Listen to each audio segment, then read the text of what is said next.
Nous recevons pour vous le professeur Jean-Claude Matoumoni Makwala, professeur à l'IFASI comme ici. Nous ne le recevons pas en tant que professeur, mais en tant qu'écrivain. Il venait de mettre sur le marché du livre, un livre intitulé « Les journaux télévisés en lingala facile ». Entre avant-garde, information de proximité. On me prend d'abord ces livres et en même temps je dis bonjour professeur. Merci d'être le nôtre aujourd'hui sur ce plateau de Midi Culture. Prof, avec vous nous allons parler de ces livres que vous venez de publier. En fait, c'est depuis quand? Le 3 mars dernier, ça correspondait avec le deuxième anniversaire du journal télévisé Lingala Facile. Ok, voilà. Lingala Facile, Dr Nyo, c'est un journal télévisé qui utilise un style hors commun qu'on n'a jamais vécu dans le monde. Et ici, nous avons un expert avec qui nous allons parler du livre qu'il a écrit en ce sens. La première question, professeur, quelles en sont les motivations? Bon, les motivations, c'est d'abord le fait que, en tant qu'enseignant de journalisme et de communication, je ne pouvais pas rester indifférent face à ce phénomène. Je crois qu'aujourd'hui, moi, je peux mettre au défi quiconque de dire quel serait le plus grand phénomène médiatique dans notre paysage depuis 10, 15, 20 ans. Je crois que certainement la plupart des gens diraient c'est le Lingala Facile. Donc ce journal qui fonctionne avec des normes ou des principes assez différents à ceux que nous apprenons à nos étudiants en journalisme et en communication, ne pouvait qu'interpeller l'enseignant, le chercheur, etc. Et donc voilà pourquoi je me suis intéressé. D'autant plus que nous demandons souvent aux étudiants de produire des mémoires, des travaux de fin de cycle également, sur des émissions, etc. Il y en a qui ont produit des travaux sur Lingala Facile, mais j'ai constaté qu'il y avait de la part des étudiants, il faut le comprendre, une sorte de faiblesse théorique et méthodologique qui ne leur permettait pas de pouvoir rendre compte de ce phénomène dans toute son ampleur. Parce que comme vous avez pu le constater dans l'ouvrage, il fallait mobiliser toute une batterie théorique assez importante pour pouvoir comprendre et aider également le public à comprendre ce phénomène. Par rapport à l'étude, sinon à l'investigation, quelles sont les sources, les éléments qui vous ont permis d'écrire les livres? Vous les avez épuisés ou épuisés? Bon, il y a d'abord les sources bibliographiques et documentaires. Oui. Ça c'est évident. Vous allez voir toute une table des matières qui est là. Il y a également, on fait des interviews avec les gens, notamment ceux de Lingala Facile, les acteurs, etc. Et les comme consommateurs pas vraiment les consommateurs, parce que mon objectif était beaucoup plus d'analyser.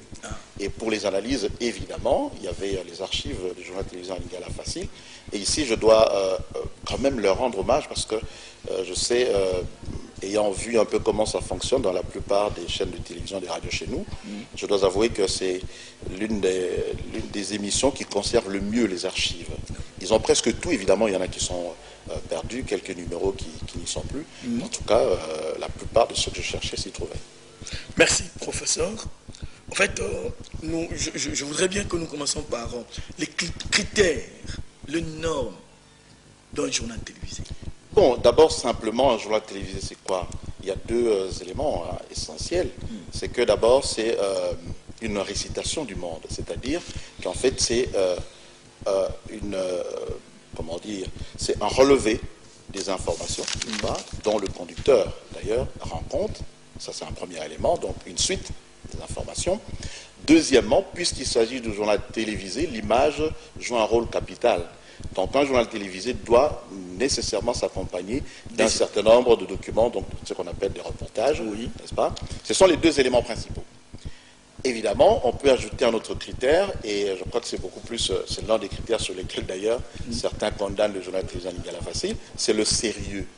On dit que le journal télévisé, c'est une émission, un programme très sérieux, c'est presque sacré, qu'on ne peut pas profaner. Mais ici, moi, je fais référence parfois à des grands théoriciens français notamment. Si vous lisez, vous allez trouver dans le livre la référence que je fais à Dominique Volton, qui est très connu, n'est-ce pas? Et qui dit clairement qu'en fait, ça c'est un modèle américain dont toutes les chaînes de télévision à travers le monde ont hérité. Ce modèle du journaliste guindé, sérieux, coincé, au point justement que l'on croit que plus il est coincé, plus il est sérieux, plus c'est objectif, plus ce qu'il dit est objectif, ce qui n'est pas nécessairement le cas. Ici, je dois aussi dire que par rapport à ce sérieux, moi j'ai développé ce concept d'infotainment que vous allez trouver dans le livre, qui signifie simplement que bon, le journaliste peut aussi donner des informations de manière agréable, de manière plaisante, évidemment au-delà d'un certain seuil. Hein, ça frise ce que d'aucuns ont appelé la théâtralisation. Ben, je vous donne une petite illustration. Simplement, il y a 5 jours d'ici, je regarde le journal télévisé de la RTBF, les 12 minutes de la RTBF sur TV5. Oui. C'est Éric Bevert qui présente le journal. Et à la fin du journal, eh bien, il ramasse un poisson qui était sur sa table, un poisson en carton, et il le fait défiler comme ça. Il dit, tiens, un poisson qui passe. Parce que c'était le 1er avril, c'est le poisson d'avril. Ouais. Ça fait partie de l'infotainment. Il fut un moment chez nous où il y avait une présentatrice, je ne dirais pas le nom, qui terminait parfois certains de ses journaux télévisés en faisant un clin d'œil aux téléspectateurs. On l'avait condamné un peu pour ça. Mais je crois que nous sommes peut-être dans une société qui n'est pas encore prête, n'est-ce pas, à recevoir ce genre d'innovation. On veut rester trop sérieux. On pourra peut-être parler d'autres facteurs, tels que la langue. La langue, et c'est la suite. Oui. Des éléments comme ça. Merci, prof. Mais je voudrais que nous parlons, point de vue de la position, parce qu'on est dans quelqu'un qui est assis, trop sérieux. Je me rappelle sur ce plateau de télévision nationale, la télévision nationale, pardon, à l'époque j'étais encore jeune, je suivais avec Dura Kassongo, qu'il arrivait de fois présenter le journal debout. Oui. Il sillonnait même là, il donnait les informations à l'époque, sous le règne du président Mobutu. Tout à fait. Est-ce qu'il y a des péchés à se mettre debout Personnellement, je n'y trouve aucun inconvénient. Lingala Fassi n'est pas le premier. Bon, peut-être le premier si on compare notamment à France 24, qui fait la même chose.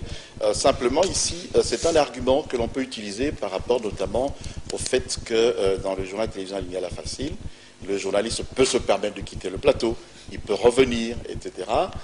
C'est une infraction à cette norme, mais c'est une norme qui tient beaucoup plus à la forme, à la manière de présenter. Et c'est ce qui rejoint justement ce que j'appelle l'infotainment. Mais vous êtes assis. Un journaliste assis, la position assise, c'est une position qui limite la mobilité. Alors que la position, la stature debout, comme on dit, c'est une position qui prédispose à une certaine mobilité. Donc, il n'est pas étonnant que le journaliste qui est debout puisse exploiter cette ressource. La position est une des ressources de l'audiovisuel. Tout à fait. N'est-ce pas? Il peut utiliser cela.